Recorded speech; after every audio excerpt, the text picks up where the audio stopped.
Assalamualaikum warahmatullahi wabarakatuh. Perkenalkan, nama saya Bagus Wahyu Soekarno. Pada kesempatan kali ini, saya akan presentasikan terkait tugas yang diberikan oleh Prof. Heri, safety case, yang saya angkat, yaitu kasus kecelakaan kerja pada proyek 6 ruas jalan tol dalam kota Jakarta Inner Ring Road 2, Seksi A, Ruas Kelapa Gading, Pulau Gebang.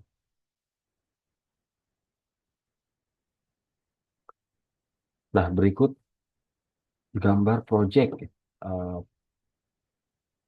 6 proyek 6 ruas jalan tol dalam kota Jakarta Inner Ring Road 2, tahap 1 ruas Kelapa Gading Pulau Gebang. Yang mana proyek ini tuh bertujuan untuk memperbaiki konektivitas dalam kota dan mengurangi kemacetan. Dalam proyek kali ini yang terdapat di proyek tersebut terdapat fenomena terjadinya tewasnya petugas security kontraktor KSO Jakon Adi yang terjatuh atau kejatuhan material besi stress bar dari ketinggian 14,5 meter. Dan kejadian tersebut juga terekam oleh jejak digital, yaitu pada berita yang mana saya lampirkan di gambar sebelah. Dalam hal ini, keselamatan dan kesehatan kerja juga merupakan hal paling penting agar tercapainya suatu produk yang baik atau tercapainya keselamatan kerja di tempat bekerja. Sehingga kesejahteraan pekerja dapat lebih ditingkatkan.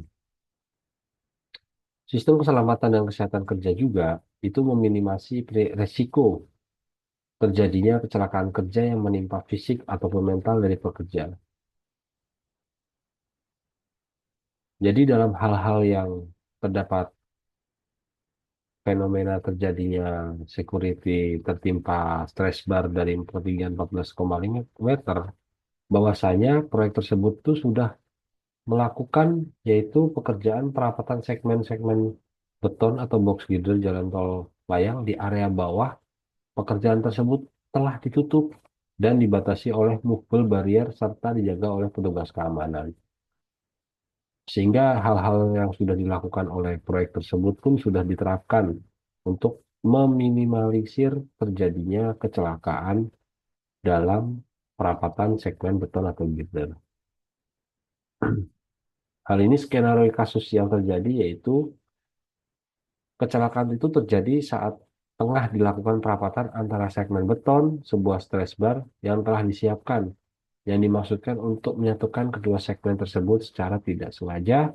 Hal itu tuh menjatuhkan suatu material atau melalui celah antara dua segmen. Kemudian pada saat yang sama, petugas security atau satpam sedang melintas yang ada di bawahnya dengan ketinggian 14,5 meter.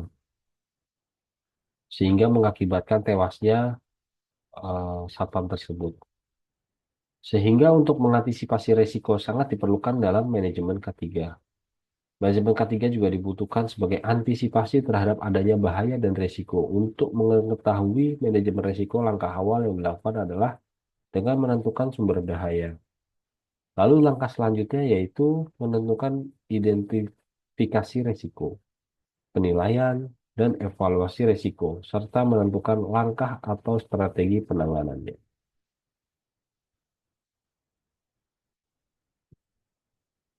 Beberapa pengendalian resiko itu terbagi menjadi 4. Ada tindak mitigasi, engineering control, peraturan, dan safety. Lalu untuk preventif atau pencegahan risiko yang dapat dilakukan yaitu terdapat 4.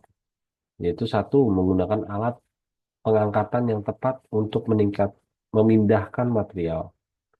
Lalu yang kedua, menempatkan tanda bahaya dan zona aman di area proyek.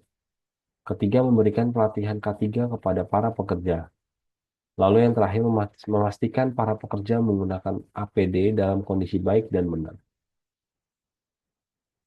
Lalu mitigasi atau penanggulangan yang dapat dilakukan itu apa aja? Yang pertama, melakukan penutupan clearing area proyek yang sedang berlangsung.